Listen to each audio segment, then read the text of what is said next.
Hey guys, Omaha here. Today I'm going to be going over the Evocation School for the Wizard and showing you all of the spells and abilities for levels 1 through 12. Wizards master the arcane by specializing in individual schools of magic, combining ancient spells with modern research. As a wizard, you'll get weapon proficiencies in daggers, quarterstaffs, and light crossbows, which adds your proficiency bonus to attack rolls with those weapon types, basically making it easier to hit. You'll start out choosing 3 cantrips from Acid Splash, Bone Chill, Firebolt, Poison Spray, Ray of Frost, Shocking Grasp, Blade Ward, Friends, Dancing Lights, Light, Mage Hand, Minor Illusion, and True Strike. Then you can learn 6 spells from Burning Hands, Charm Person, Chromatic Orb, Color Spray, Disguise Self, Expeditious Retreat, False Life, Featherfall, Find Familiar, Fog Cloud, Grease, Ice Knife, Enhanced Leap, Long Strider, Mage Armor, Magic Missile, Protection from Evil and Good, Ray of Sickness, Shield, Sleep, Tasha's Hideous Laughter, Thunderwave, and Witch Bolt. As a wizard, you're going to get the class action Arcane Recovery, which lets you replenish spell slots while outside of combat. You can't restore spell slots above the 5th level, and this will use an Arcane Recovery charge, and these recharge once per long rest. With the Arcane Recovery charges, the max you'll be able to have once you hit the highest level is 6, and how it works is the amount of charges you use is dependent on what level of spell slot you want to restore. So at level 1 you would use 1, 2 would be 2, and so forth. So I have 6 charges. I can restore a level 3 spell slot. And that takes away 3 charges. Now I have 3. Then I can just restore like a level 2 spell slot. And I have 1 left, and then restore level 1 spell slot. Pretty self-explanatory. And you'll also get access to 2 level 1 spell slots, which are restored on a long rest. Next, you'll apply your ability points. And as a wizard, your most important ability is going to be intelligence. You're going to want to get that as high as possible. It's going to affect your spell casting ability, which is what influences your chance to hit with spells. And if you need to prepare spells, it affects how many you can prepare. It also affects your spell save DC. So certain spells will require enemies to make a saving throw. The higher this number is, the harder it is to resist those spells. And spell attack, a bonus to melee and ranged spell attacks, improves your chance to hit with certain spells. After you apply your ability points, you're going to want to apply your skill proficiencies, and you're going to be able to choose 2 from Arcana, History, Investigation, Religion, Insight, and Medicine. Once you get to level 2, you're going to choose your subclass, and for the video I'm choosing Evocation. Evocation spells focus elemental energy into powerful attacks and enchantments. Those who specialize in this school are known as evokers. So this is going to make Evocation spells cost half as much to learn from scrolls. It's also going to give you 2 spells from the level 1 spell list that you can learn, and then you'll get 2 subclass features. The first one is where it costs half as much to learn evocation spells from a scroll, and sculpt spells create pockets of safety within your evocation spells. Allies automatically succeed their saving throws against these spells and take no damage from them, so basically no friendly fire. So if there's a bunch of enemies right here and I want to use Thunderwave, I don't have to worry about Shadowheart taking any damage. Here's that shown again with Fireball. Still at 17 HP. You'll get your usual health increase, your 3rd level 1 spell slot, and then you'll be able to prepare 5 spells. Once you get to level 3, you'll get another health increase, your 4th level 1 spell slot, your first 2 level 2 spell slots, and then you'll choose 2 more spells, now having access to the level 2 spells Arcane Lock, Blindness, Blur, Cloud of Daggers, Crown of Madness, Darkness, Dark Vision, Detect Thoughts, Enlarge/Reduce, Flaming Sphere, Gust of Wind, Hold Person, Invisibility, Knock, Magic Weapon, Melt's Acid Arrow, Mirror Image, Misty Step, Phantasmal Force, Ray of Enfeeblement, Scorching Ray, See Invisibility, Shatter, and Web. And then you'll be able to prepare 6 spells. Once you hit level 4, your health will go up again. You'll get your 3rd level 2 spell slot. You'll be able to choose another cantrip, bringing you up to 4. You'll choose 2 more spells from the first 2 levels. You can then prepare 7 spells. And then finally, you'll choose your first feat.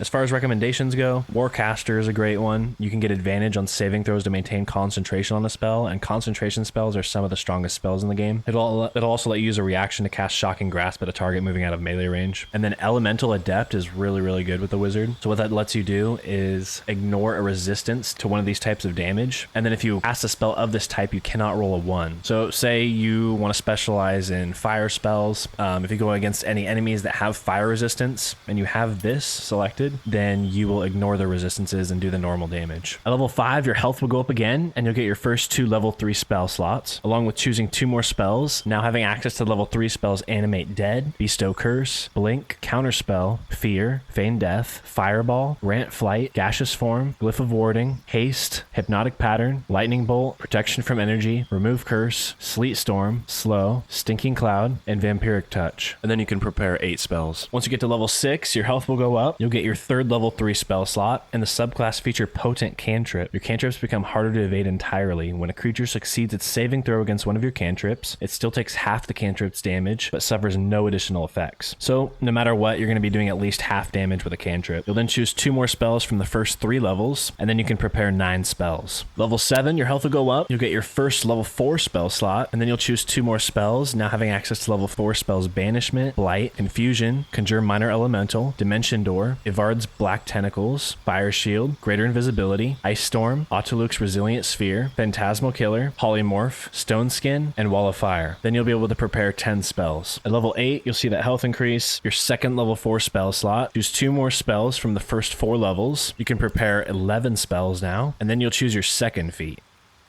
All right, at level 9, your health will go up. You'll get your third level 4 spell slot and your first level 5 spell slot, along with getting 2 new spells with access to level 5 spells Cloud Kill, Cone of Cold, Conjure Elemental, Dominate Person, Hold Monster, Planar Binding, Seeming, Telekinesis, and Wall of Stone. And then you can prepare 12 spells. Once you get to level 10, your health will go up again. You'll get your second level 5 spell slot, and you'll get the subclass feature Empowered Evocation. Your grasp of evocation magic has tightened, and you can add your intelligence modifier to damage rolls with any evocation spells. So with an intelligence of 17, that would add +3 to my intelligence checks, which adds +3 damage to my spells that are evocation. If I was up to 18, that would be +4, and if I was at 20 intelligence, that would be +5. So a good example of this is with Magic Missile. Typically, Magic Missile does 1 to 4 +1 force damage per missile, totaling 6 to 15 damage, or 3d4 +3 force damage. So with the intelligence modifier of +3, that'll add 3 damage to every missile. So that would make each missile do 1d4 +4, or 4 to 7 damage. So I'll just go ahead and show you that. 8 damage. Combat log shows damage roll of 4, then you add the +1, so it's 1 to 4 +1 typically, then the +3 from the intelligence modifier, which gives you a damage of 8 for 1 missile. So with Magic Missile, that stacks up pretty quickly, obviously, if you shoot more missiles. Then you can choose another cantrip, bringing you up to 5 total, as well as 2 more spells from the first 5 levels. And then finally, you can prepare 13 spells. All right, once you hit level 11, your health will go up yet again. You'll get your first level 6 spell slot, and then you can choose 2 more spells, including the level 6 spells Arcane Gate, Chain Lightning, Circle of Death, Create Undead, Disintegrate, Eye Bite, Flesh to Stone, Globe of Invulnerability, Autoluk's Freezing Sphere, Otto's Irresistible Dance, Sunbeam, and Wall of Ice. And then you can prepare 14 spells. Finally, at level 12, you'll get your last health increase. You can choose 2 more spells from all 6 levels. You can prepare 15 spells, and then you'll choose your third and final feat. And that's everything you'll get for the Evocation Wizard in Baldur's Gate 3. Be sure to check out some of my spell guides where I go over every spell in the game and show you what it looks like and what they do. And hit the thumbs up button if you guys like this video. Helps me out quite a bit. And subscribe, of course, if you guys want to see more content like this. Thank you guys so much for watching. We'll see you next time.